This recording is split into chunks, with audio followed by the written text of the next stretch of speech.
Sunday, August 27, 2023. This is Rick with the Mercedes Diesel Guy channel, and this is my 1984 VW Vanagon project. I've actually already posted a couple of videos today. This will be the third. So a couple of weeks ago, I actually did start repairing this spot in the floor. Last weekend, I was out here. I didn't film any more footage, but I actually did finish welding this up. And it's certainly ugly. I did not want to spend the time grinding down these welds for something that nobody's ever going to see. There's going to be the carpeting underlay, the carpeting itself. There's going to be a trim panel here along the side.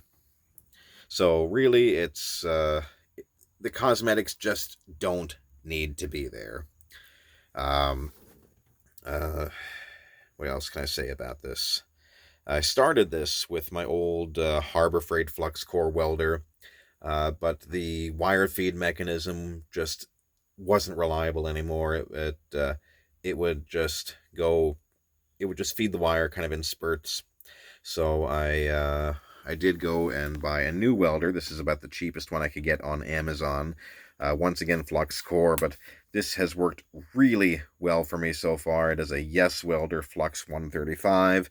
Nobody has paid me for an endorsement, but as I recall, this was under $100, or maybe just over, and really did a good job.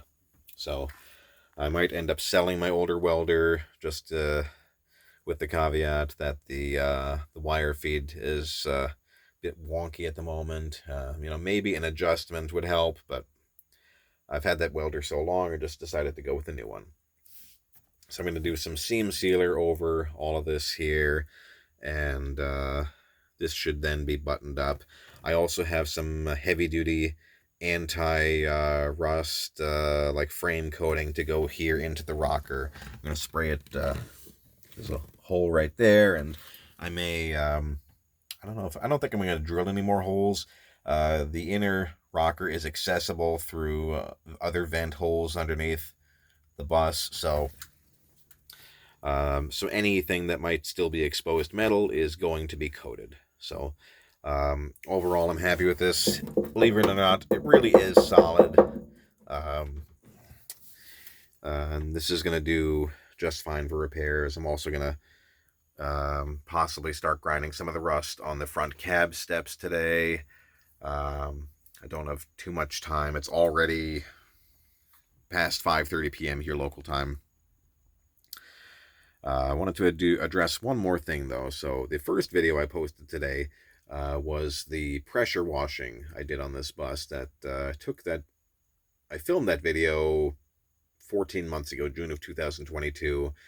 Didn't actually get around to processing the raw footage until April of 2023, and then for some reason the video just sat on my hard drive for 4 more months. So it's almost September now, and I just posted the video this morning, and I got a comment on the video which I deleted pretty much instantly. I'll get to why I deleted it shortly, but if the same person is watching this video, yeah, you commented on the audio quality on the video. The content of your comment was 100% valid. Now, I don't know what happened with that camera. I've never had audio problems with that camera before. But yeah, you were absolutely correct. Audio was going in and out. There were some points in the video where I was talking and it was completely inaudible. Now, I don't use an external microphone. I rely on the camera or my phone to pick up any and all audio because I'm not a professional videographer. Clearly also not a professional mechanic or car restorer. So I don't want any comments on this. I never said I was going to make this look good. If I have any welding to do on the exterior, you're going to see that I spend a lot more time on the cosmetics. But like I said, this is all going to be covered up. I don't care how this is going to look. And believe it, this really is solid. So the reason I deleted that comment was the tone. And I'll say this. better than 95% of the comments I receive. Maybe even 99% of them end up getting posted. Comments are usually overwhelmingly positive. Sometimes people just have a question on something I've done. Other times, it's complimentary or just thanking me for the video existing because it helped somebody. Uh, and but then occasionally I'll get a comment that's a bit on the snarky side, a bit on the demanding side, and a bit on the critical side. I'm always happy to receive constructive criticism. Constructive criticism over the years has made my videos better. You can see I'm going to be rambling on maybe 6-7 minutes in this video instead of 20 to 30. So that's one example. But really, for those audio problems, that's nothing I can go back and fix. The audio just wasn't there in the raw footage, and it was a choice between being able to post that video or not posting it at all. So I chose to post it. Like I said, the actual content of that comment, perfectly valid. It didn't need to be rude or snarky. I really do tend to delete comments like that. When I started my channel, maybe it had to be about 13 years ago, I really did try to reply to every single comment. These days, often there isn't time to reply to everything. I do read every single comment, but that's the thing.